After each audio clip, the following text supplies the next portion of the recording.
अरे आज तो मजा आ गया। वेरी गुड जल्दी आ जा।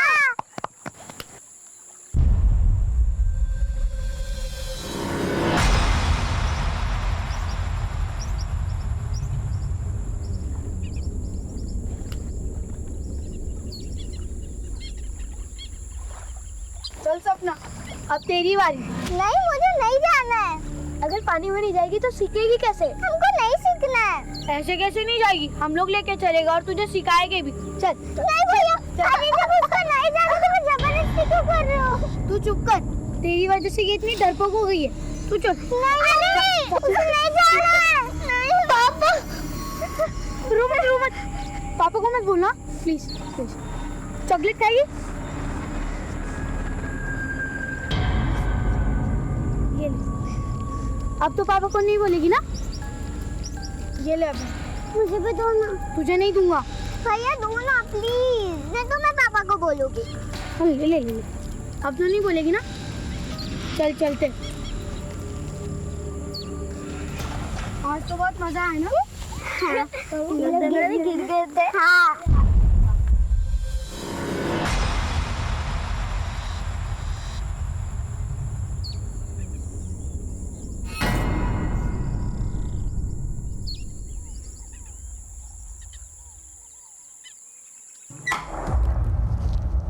क्या खा रही है? दिखा ना क्या खा रही है। दीदी चॉकलेट खा रही है। आप भी खाओगे?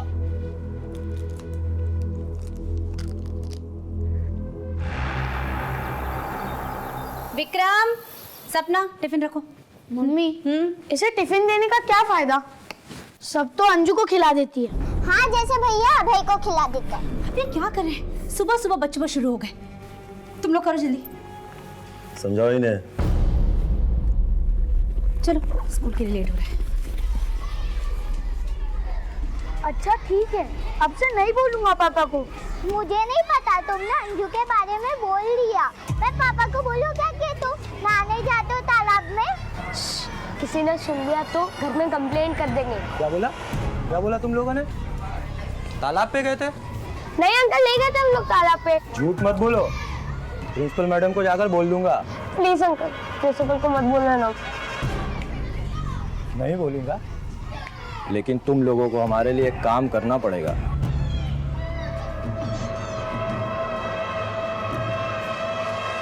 मैंने कहा था ना तुम लोग तालाब पर जाना बंद कर दो, मगर तुम लोग माने ही नहीं। अगर मैडम ने घर पे बोल दिया तो पापा हमको बहुत मारेंगे। और आज मैडम ने होमवर्क भी बहुत ज्यादा दिया है। वही ना यार, कितना होमवर्क देते हैं। हम लोग को भी बहुत दिया है ना विक्रम?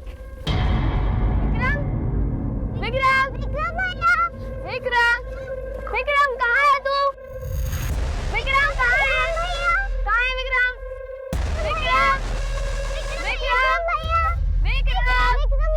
अरे विक्रम, कहाँ चला गया था तू? चलो, मुझे एक बहुत अच्छी चीज मिली है। चलो तुम्हें दिखाते। अंजू, तू घर जा। पर भैया आनो ना। ज्यादा अंजू की रट मत लगा। अगर तुझे चलना है तो चल, वरना घर जा। चला बे। रुको भैया, मैं भी आ रही हूँ।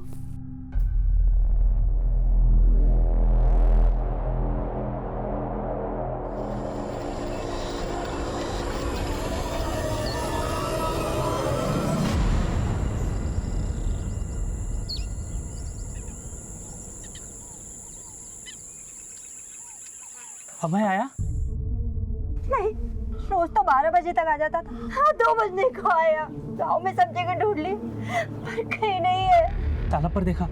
हाँ, वहाँ भी नहीं है।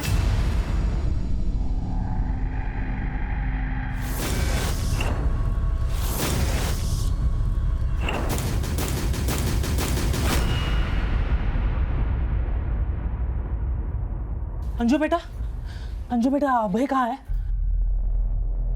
अंजू बेटा, अभय तुम्हारे साथ स्कूल से आया था क्या? बोलो ना। क्या चाहिए आप लोगों को? क्या हुआ? जी वो अभय घर पर नहीं आया अब तक। हाँ तो आप लोग उससे क्यों पूछ रहे हो? अरे उसकी तो खुद की तबीयत खराब है। अगर पूछना है तो जाकर विक्रम से पूछो कि अभय कहाँ है।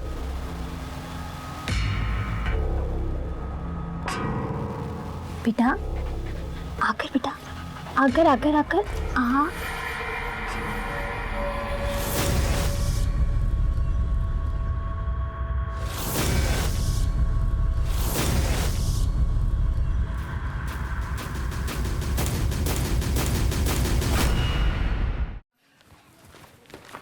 विक्रम और सपना आ गए क्या? आपको भी नहीं मिले अभय आया क्या? क्या? अभय भी घर नहीं लौटा, विक्रम और सपना भी घर नहीं लौटे। आखिर तीनों चले कहाँ गए?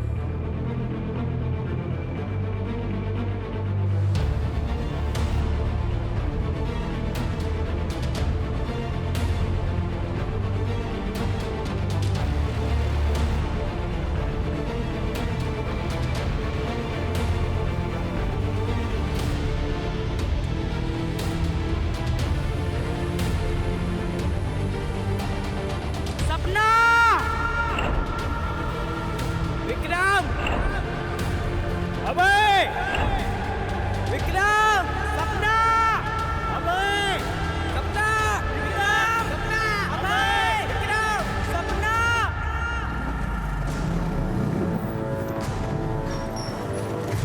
साहब कहाँ है? साहब कहाँ है?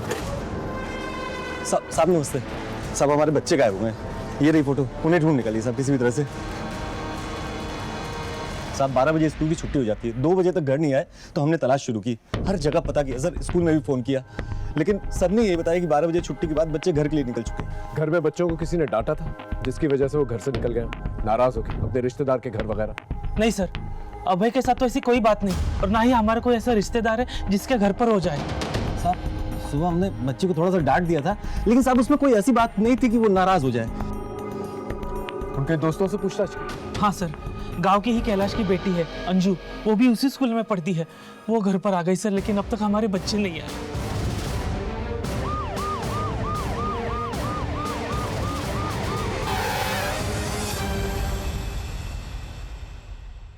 बेटा आपको पता है आपके दोस्त कहाँ हैं?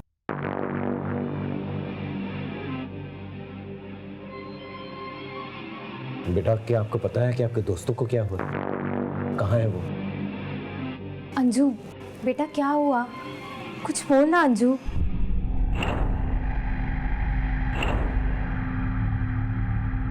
इसके फादर नजर नहीं आ रहे, कहाँ है वो? सर कैलाश दिल्ली में रहता है, वो सिर्फ शनिवार और रविवार को ही गाँव में आता है। सर जब से स्कूल से आई एक शब्द नहीं बोली है, और इसकी तबीयत अलग खराब है। आपकी बेटी को देख के लगता है उसे ट्रॉमा पहुंचा है। हो सकता है कि विक्रम, अभय और सपना के बारे में जानती हो कि वो कैसे गायब हुए, और इसी बात को लेकर सदमा हो उसे। आप फिक्र मत कीजिए, तुम बच्चों को ढूंढ लेंगे, और इस बच्ची का ख्याल रखिए।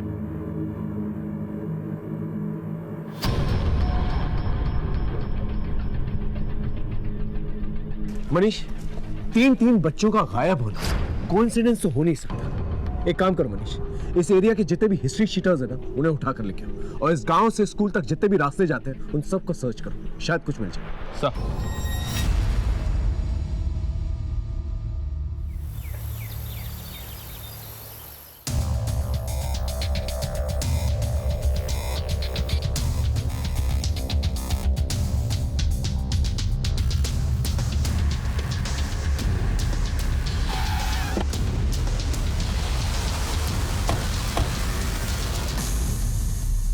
वो चारों बच्चे हमेशा एक साथ ही रहते थे। अब स्कूल खत्म होने के बाद वो कहाँ गए, ये तो उनकी क्लास के बच्चों को भी नहीं पता। मैडम ध्यान से सोच कर बताइए, उन बच्चों का स्कूल में किसी के साथ कोई झगड़ा हुआ हो, या स्कूल में ऐसा कोई हो जो उन बच्चों को नुकसान पहुंचाना चाहता हो? मेरे नॉलेज में तो स्कूल में ऐसा कोई नहीं हो सकता है। ठीक है, फिलहाल हमें स्कूल में काम करने वाले और स्कूल में आने जाने वाले सबकी डिटेल्स चाहिए। रामचंद्र को अंदर भेजो। जी मैम। स्कूल के रिकॉर्ड से डेटा बुक लेकर आओ। बिल्कुल। मेरे बच्चे मुझे लौटा दो, बाकी मुझे कुछ नहीं चाहिए, तुम्हें जो चाहिए रख लो, लेकिन भगवान के लिए मेरे बच्चे मुझे लौटा दो। अब इसमें मैं क्या कर सकती हूँ? अगर पहले ये कर दिया होता ना तो आज गिड़गिड़ाने की नौबत नहीं आती।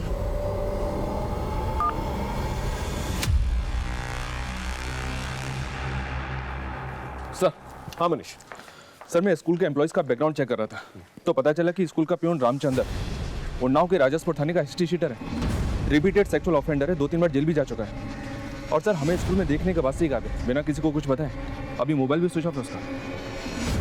राजसपुर थाने को कॉन्टैक्ट करो और इस रामचंद्र को ट्रैक करो। सर। अंजू की तबीयत कैसी है? बात करने लायक हुई? उसकी माँ से बात हुई अभी सर। उसने बताया अंजू की तबीयत ठीक नहीं है। एक तो वक्त हमारे पास कम है, ऊपर से बच्चों का कोई सुराग भी नहीं मिल रहा। Excuse me sir. हेलो, हाँ बोलो।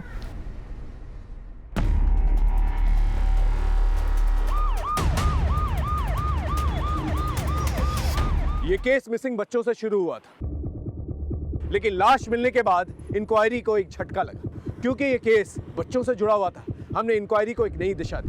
भले अपराध की ये कहानी गसिया गांव में लिखी जा रही थी, लेकिन इसके कुछ पन्ने दिल्ली में भी छप रहे थे।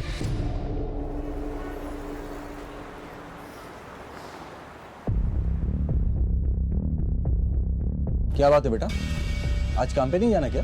बस बाबा जा ही रहा हूँ। चलिए बाबा।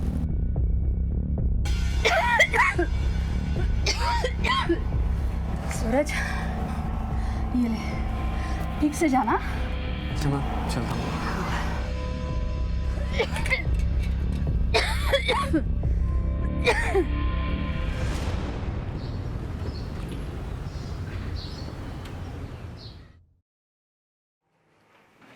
अभी तक बर्तन नहीं हुए, जल्दी करो, ये भी साफ करना है। हाँ, और ये देखो इसमें कितनी गंद लगी हुई है।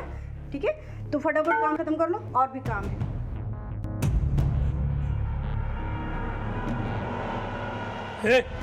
ये सब क्या है? ठीक से साफ कर। अंधा है क्या?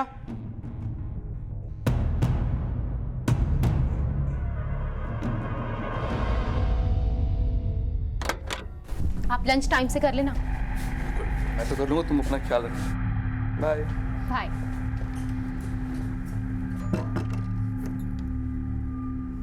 सूरज, ये सब काम छोड़, चल अंदर आ।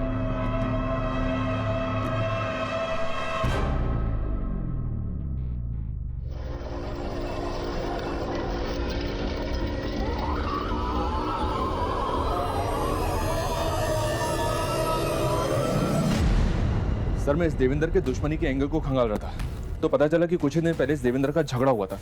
चांद से मार देने तक की नौबत आ गई थी। किसके साथ? बलदेव। सर, ये बलदेव देवेंद्र के साथ ठेकेदारी करता था, इसी चक्कर में झगड़ा भी हुआ था। एक बात और है सर, जिस दिन बच्चे गायब हुए थे उस दिन देवेंद्र ने एक नंबर पे बात की थी, जो कि देवेंद्र के झगड़े को देखते हुए काफी अनयूजुअल है। बात सुनने को तैयार ही नहीं था देवेंद्र। दोस्त बोल बोल के पीठ पीछे छुरा भोग रहा था हमारे। साले सब 100 पैसा मैंने लगाया और टेंडर तूने तेरे नाम पर भर दिया। ए बलदेव, पैसा दिया तूने, गुलामी नहीं लिखवाई है मेरी। जो तू कहेगा वही मैं मानूंगा। क्या पैसा पैसा चिल्ला रहा है? अभी देता हूँ, बोल कितना पैसा है? पैसे से धोखा पटेगा नहीं देवेंद्र, भुगतोगे याद रखना। जहरीले नाक के बिल में हाथ डाला तू। ए जहरीले नाक, ये जहर ना कहीं और जाके निकाल। इधर आएगा ना तो अभी फन भी कुचल के रख दूंगा।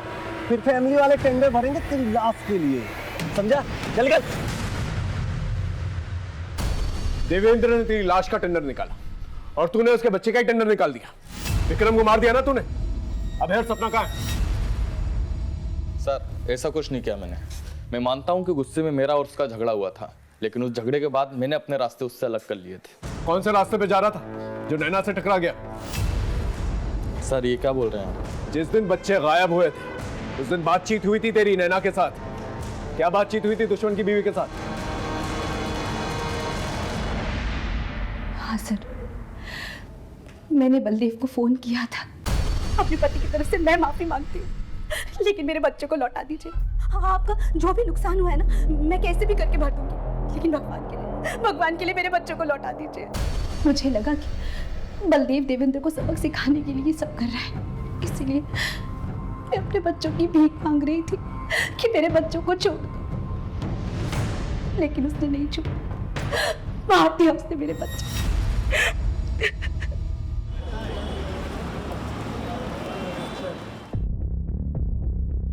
माँ, मैं जा रहा हूँ। सूरज, रुक जा बेटा। ये ले, कल भी तूने खाना नहीं खाया था, आज खा लेना। आप चिंता मत करो माँ, ठीक है? अपना ध्यान रखो, और हाँ, दवाई टाइम टू टाइम लेते रहना।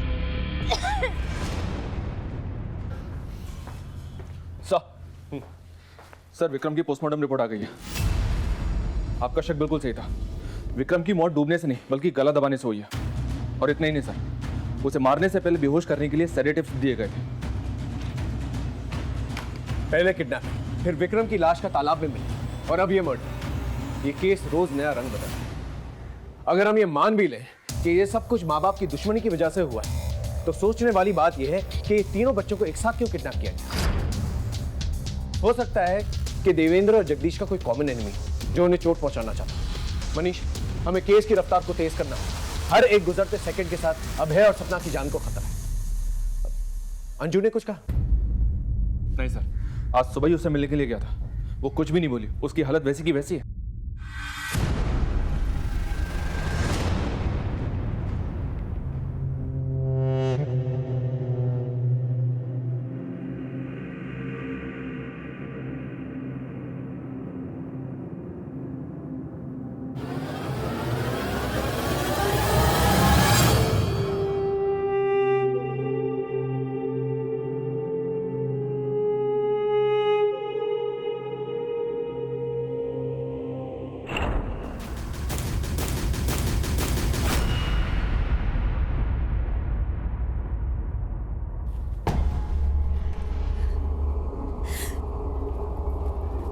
ये सब आपकी दुश्मनी की वजह से हुआ है।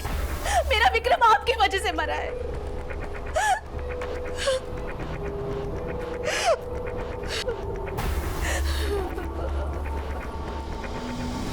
देख कैलाश, मेरा बेटा मरा। तेरी बेटी को मालूम है उसके साथ क्या हुआ था? मुझे उससे एक बार बात कर लेने दे। तबीयत ठीक नहीं है उसका, बाद में आना। अरे कैलाश भैया, बात को समझिए, तो सपना की जान को खतरा है, एक बार मिलने दीजिए ना। हम बोले ना तुमसे, तबीयत ठीक नहीं है उसका। अरे जाने देना कैलाश। कैलाश समझ नहीं रहा, हमसे कुछ हो जाएगा। धमकी दे रहा है तुमको, धमकी दे रहा है। चल यहाँ से, हम भी देखते हैं कैसे मिलता तू अन्नू से। अब पता चलेगा तुमको औलाद का दुख क्या होता है। पुकार कैलाश, सपना को कुछ हुआ ना, मार डालूंगा तुझे।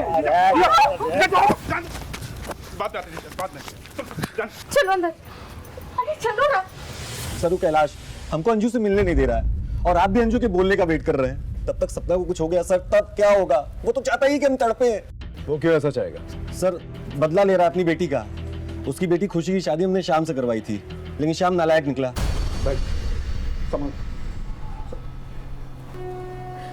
श्याम, दिखा दी अपनी औकात। साले गांव की पंचायत में तेरी एक एक हड्डी टूटेगी। शादी के पहले तो बड़ा सीधा बनता था। ओ ससुर जी, तुम्हारी बेटी ने कोई हूर की परी नहीं है जो इसके लिए मैं खुद को बदलूंगा। मैं हमेशा से ऐसा ही था और ऐसा ही रहूंगा मैं। और मैं कोई झूठ वूठ नहीं बोल रहा। कोई झूठ बोल रहा है ना तो ये बोल रहा है। सर शादी के मामले में तो सब लोग थोड़ा बहुत सच झूठ बोलते ही हैं सर। हमने तो घर बसाने के लिए सिर्फ शाम की बुराई छुपा ली थी, सोचा था सुधर जाएगा, लेकिन सर हमको भी यही लगता है कि कैलाश से सब कुछ किया है। सर खुशी का बदला ले रहा है वो। हमारे जीजा जी का सीधा पनीर पे भारी पड़ गया। हमारी बहन का घर उजाड़ दिया सर। वरना आप सोचिए, काहे नहीं बात करने दे रहा है वो अंजू से। सर ये बात पक्का है, अंजू ने कैलाश को ये सब करते हुए देखा है, इसीलिए डरी सहमी है और इसी कारण से उससे मिलने नहीं दे रहा आपको कैलाश। झूठ बोल रहा है साला। उस कुत्ते ने जानबूझ के हमारी बेटी को खड्डे में ढकेला उस नशेड़ी श्याम के साथ। उसने पूरी बात नहीं बताई आपको। देख श्याम, ये शादी का मामला है, कोई मजाक नहीं है कि जब जी में आया छोड़ दिया। तुम मुफ्त में नहीं करवाई थी शादी, पैसा और काम दोनों दिया था इसे, तब जाके करवाइए शादी।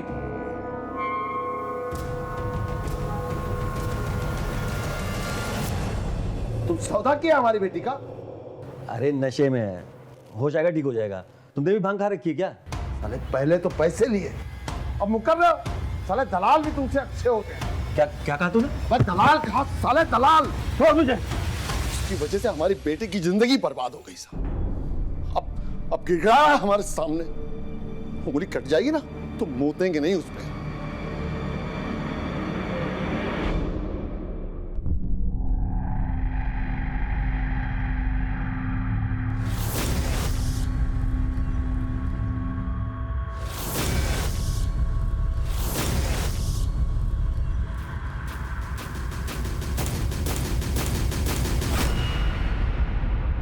देवेंद्र की बेटी सपना गायब है, कैलाश की बेटी अंजू कुछ बोल नहीं रही है और ये दोनों के दोनों एक दूसरे को ब्लेम कर रहे हैं। मुझे तो दोनों के दोनों फ्रॉड लगते हैं। इन दोनों के बैकग्राउंड चेक करो। लेकिन सर गायब तो अभय भी है। हो सकता है अभय सिर्फ इसलिए गायब क्योंकि मौका वारदात पे वो विक्रम और सपना के साथ था और उस वक्त क्या हुआ था इसका जवाब सिर्फ अंजू ही दे सकती है।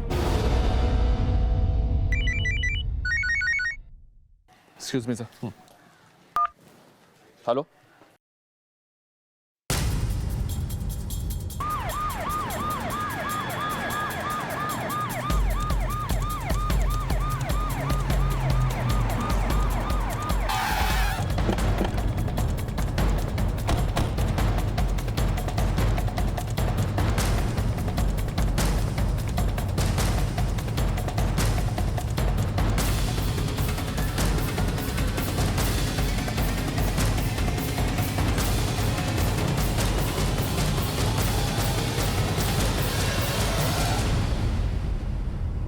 मार दिया रे हमारे बच्चे को, मार दिया रे।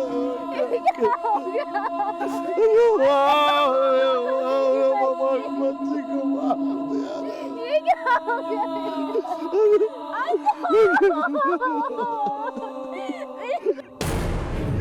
मार दिया रे हमारे बच्चे को, मार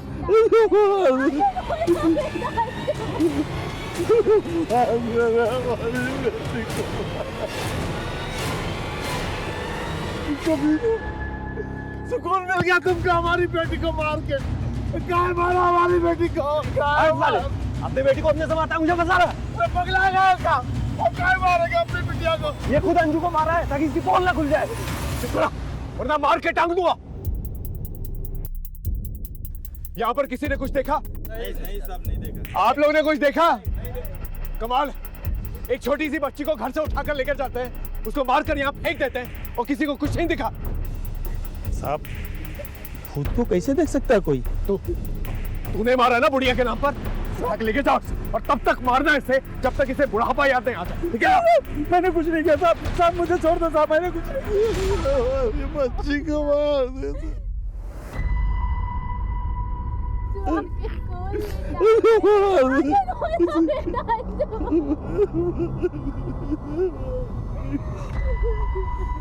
अंजू,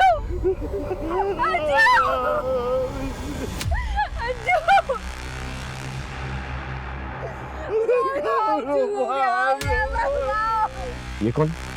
ये खुशी है सर, इस कैलाश की बड़ी बेटी। देवेंद्र ने इसकी शादी श्याम से करवाई थी। लेकिन इधर कहाँ से आया? घर तो उसका इधर है ना। इस खुशी के बारे में पता करो ये कहाँ से आ रही थी और ये दोनों परिवारों की कुंडली निकालो। केस है कुछ और बनाया कुछ और जा रहा है, और ये गांव वाले कोई ना कोई खिचड़ी जरूर बना रहे हैं उस बुढ़िया के नाम पर। कष्ट बढ़ाओ गांव के अंदर।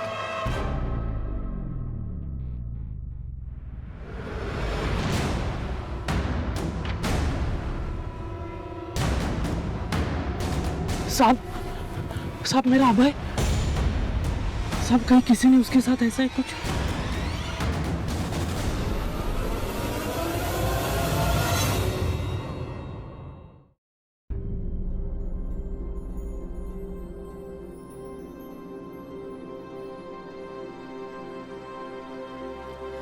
क्या हुआ? यहाँ क्या कर रही हो तुम? सूरज रात से घर नहीं आया है, उसका फोन भी नहीं लग रहा है। क्या? The number you are trying to call is currently switched off. Phone तो बंद जा रहा है। साहब सूरज घरों में काम करता था। कल किसके घर काम करने गया था? ये तो नहीं बताया उसने। उसका मोबाइल नंबर सर? जी साहब। शुक्ला, उसका मोबाइल नंबर लो और सारी डिटेल्स निकल लो। सब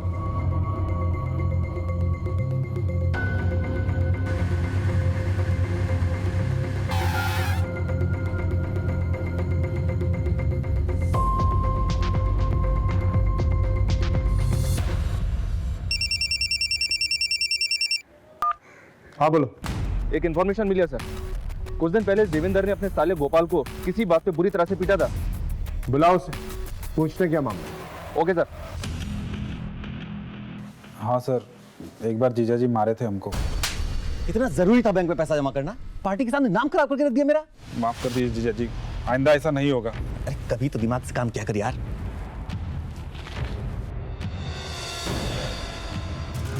साहब गलती हमारा ही था, दोस्तों के साथ पीने बैठ गए थे और वहीं सारा पैसा खर्च दिया।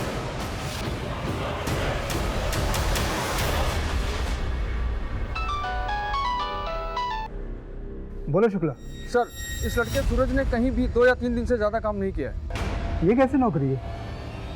खैर उस लड़के के और डिटेल्स निकलवाओ और अपने खबरियों को अलर्ट करो।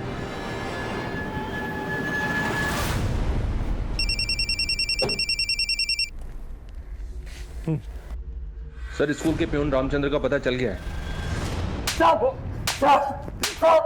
बोल, स्कूल से गायब हुए बच्चों के बारे में क्या जानता है तू? बोल।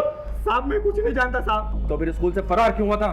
साहब मैं उस दिन अपने दोस्त को लूट कर निकला था, तो मुझे लगा आप लोग उसी की केस के सिलसिले में मुझे उठाने के लिए आए, इसलिए मैं वहाँ से भागा था साहब। साहब बच्चे जाते हैं तालाब पर, मैं उन्हें सिर्फ डरा धमका कर 10-20 रुपये लेता हूँ अपने बीड़ी तंबाकू के खर्च के लिए।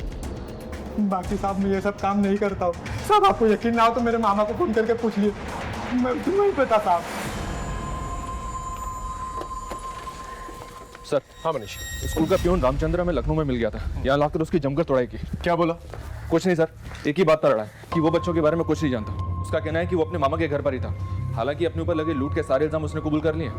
ठीक है, उसके मामा के घर से क्रॉस चेक करो और जिस थाने में उसका केस चल रहा है उन्हें इन्फॉर्म करो। Okay sir.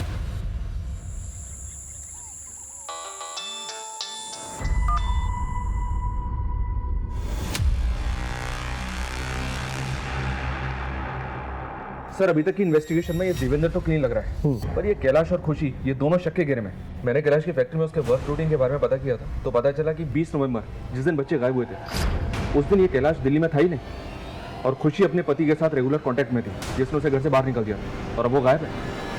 ठीक है, उसे उठा के ले और पूछो दोनों के बीच में क्या चल रहा था। तब तक कमिश्नर साहब के साथ मीटिंग है, वो खत्म करके आता हूँ। सर मैं ये बात समझ गई थी कि मेरा असली घर मेरे पति का है और श्याम को भी अपने किए पे पछतावा था, पर मैं ये बात जानती थी कि पापा श्याम के लिए कभी नहीं मानेंगे, इसलिए हम चुपचाप निकलना चाहते थे। और उस दिन अंजू की मौत के दिन भी मैं उसी से मिलने गई थी। जिस पति ने तुम्हें अपने घर से निकाल दिया, उसी पति के घर में तुम फिर से जाना चाहती थी? सर मैं अपनी सौतेली माँ के तानों से तंग आ चुकी थी। माँ तो मर गई है, पर इस महारानी को छोड़ गई है मेरा खून पीने के लिए, और इसलिए तुमने अपना बदला ले लिया और उसकी बेटी को मार दी। नहीं सर, मैं ऐसा सोच भी नहीं सकती। उल्टा अंजू के तो मेरे ऊपर एहसान थे, उसने पापा को श्याम के बारे में सब कुछ बता दिया। पापा दीदी को बचा लो, जीजू उनको बहुत मारते हैं। मगर जब पापा को पता चला तो वो मुझे अपने साथ घर ले आए, और अगर मैं घर नहीं आती तो श्याम कभी नहीं सुधरता, और ये सब कुछ अंजू की वजह से हुआ। अंजू की वजह से श्याम को मेरे दूर होने का एहसास हुआ। श्याम कहाँ है अभी? पता नहीं सर, उसका फोन बंद है। इसका मतलब अंजू ने शाम की पोल खोल दी। हो सकता है सर खुशी सही कह रही है। अभी कुछ कहा नहीं जा सकता मनीष, लेकिन हाँ ये पॉसिबल है कि अंजू ने शाम की पोल खोली, इसलिए शाम ने अंजू को मारकर अपना बदला पूरा कर लिया और साथ ही साथ कैलाश को सबक भी सिखा दिया।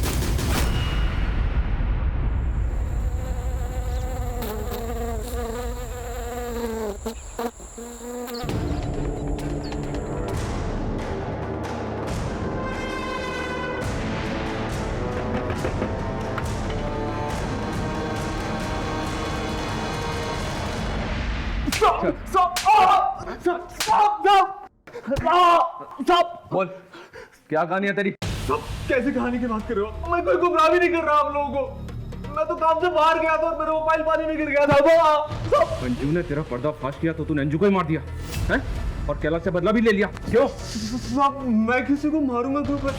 और सर अगर मैंने मारा होता तो क्या मैं आपको घर पे ऐसे मिलता? साहब अभी आपको यकीन नहीं हो रहा तो आप मेरे कंपनी में फोन करके पूछ सकते, मैं उनके काम से ही बाहर गया था। इसको अंदर ही रखो और अच्छी तरह से तोड़ो। सर ये सूरज की कॉल डिटेल्स हैं। ये इन दिनों किसी मिट्टू नाम के आदमी के संपर्क में था, जो दिल्ली में एक बड़ा शॉर्ट सर्किट चलाता है और इस वक्त फरार है। अपनी टीम को अलर्ट करो, मुझे किसी भी कीमत पे मिट्टू चाहिए। सर कैलाश की कॉल डिटेल्स आ गई हैं। 20 नवंबर को वो दिल्ली में नहीं अपने गांव में ही था, उठा लिया उसको। मारो हम उस दिन गाँव आए थे साहब, लेकिन हम अपने घर नहीं गए थे क्योंकि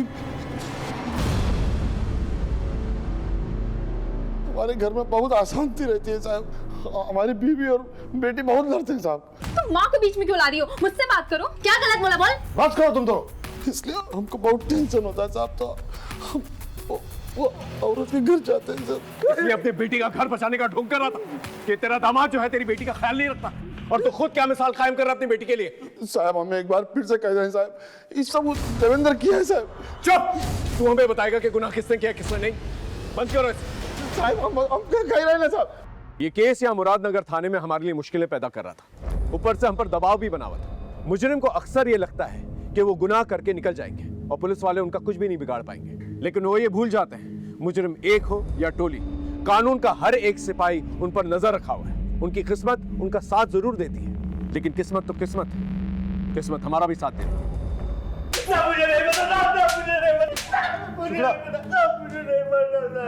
सूरज से तुझे किसने मिलवाया था, और इस रैकेट में तेरे साथ कौन कौन है, बता। अब मुझे कुछ नहीं पता।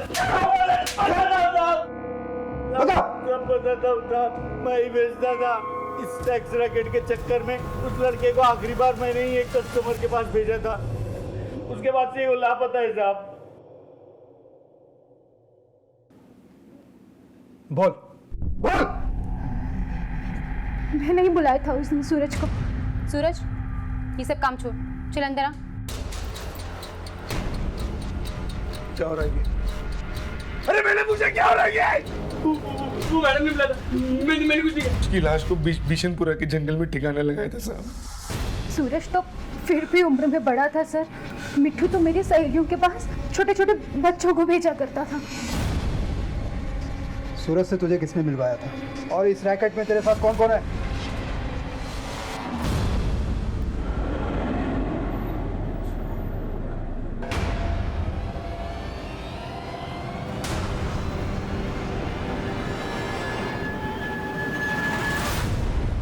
अब मामला साफ हो रहा है मनीष। दिल्ली में इन बच्चों को सेक्स रैकेट के लिए सप्लाई किया जा रहा है, और जाहिर सी बात है जान पहचान वाले बच्चे इजी टारगेट्स होते हैं ऐसे लोगों के लिए। मुजरिम ने पहले इन पर नजर रखी होगी,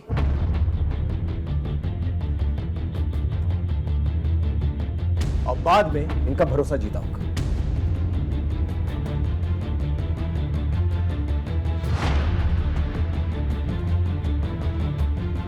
विक्रम, 2 मिनट। चलो चलो, मुझे एक बहुत अच्छी चीज मिली है। रुको भैया, मैं भी आ रही हूँ। उन्हें अपने झांसे में लिया और फिर बेहोशी की दवा की। मजा आ गया।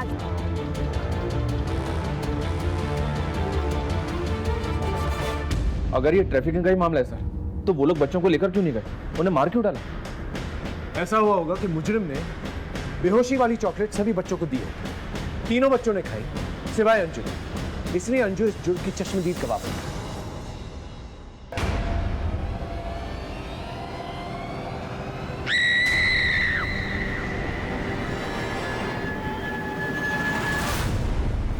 जल्दबाजी में इसने बच्चों की जान ले ली। अभय सपना की लाश को इसने गाड़ दिया और हमें गुमराह करने के लिए विक्रम की लाश को पानी में फेंक दिया। इतना सब होने के बाद उसने अंजू को ट्रैक किया होगा। इससे पहले वो अपना मुंह खोले उसने उसे भी मार दिया। अब इस ड्रामे पे पर्दा गिराने का वक्त आ गया। मनीष सर,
नहीं साहब, नहीं साहब, मारो मत साहब, मारो मत, अरे मारो मत साहब, मारो। मनीष बोल बोल। बता रहे साहब, बता रहे साहब।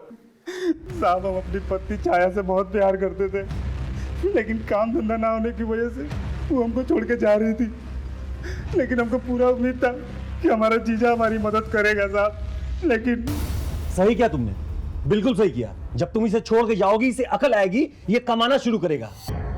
क्या क्या घूर रहा है? घूरने से कुछ नहीं होगा, तेरी भलाई के लिए कह रहा हूं। जरा सोच कि बच्चे होते क्या खिलाता तू, भूखों मरते वो। छाया तुम जाओ, और जब इसे अकल आ जाए ये कमाना शुरू करे तब वापस आना।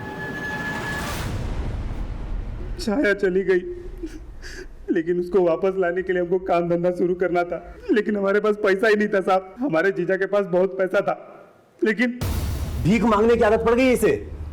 अब तुम ही मुझे बता दो कि एक बार में कितने पैसे दे दूं इसे कि ये दोबारा मुझे तंग ना करे। हमको छाया कोनो कीमत में वापस चाहिए थी।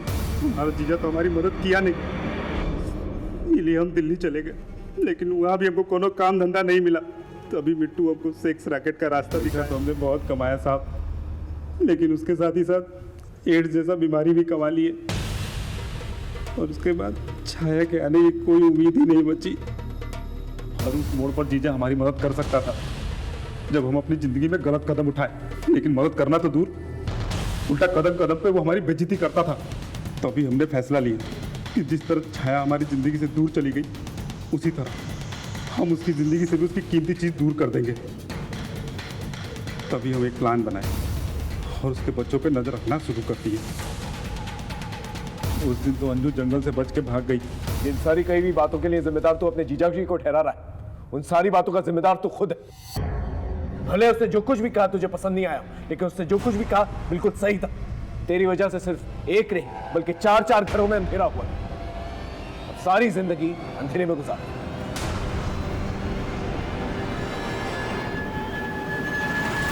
देखा आपने, इंसान के नापाक जज्बात उसे किस हद तक नीचे गिरा सकते हैं। माँ बाप अपने बच्चों के लिए बड़े बड़े सपने देखते हैं, लेकिन यहां माँ बाप ने अपने बच्चों पर नजर तक नहीं रखी, उनके साथ हुए हादसों को नजरअंदाज किया। ये एक बहुत बड़ी दस्तक थी। देवेंद्र ने गोपाल को भले सही बात कही हो, लेकिन उसके कहने का अंदाज़े बयां बिल्कुल गलत था। जब आप किसी को पैरों पे खड़ा करना चाहते हैं, उसकी अंदर की कमियों को उजागर करना चाहते हैं, तो ये काम जितना अहम है उतना सेंसिटिव भी है। उस वक्त हमें यह ध्यान देना चाहिए कि आपकी कही हुई बात किसी के जज्बातों को ठेस ना पहुंचे। फिर मिलेंगे एक नए केस के साथ, तब तक देखते रहिए क्राइम पेट्रोल दस्तक। मकसद बताना नहीं, बचाना है।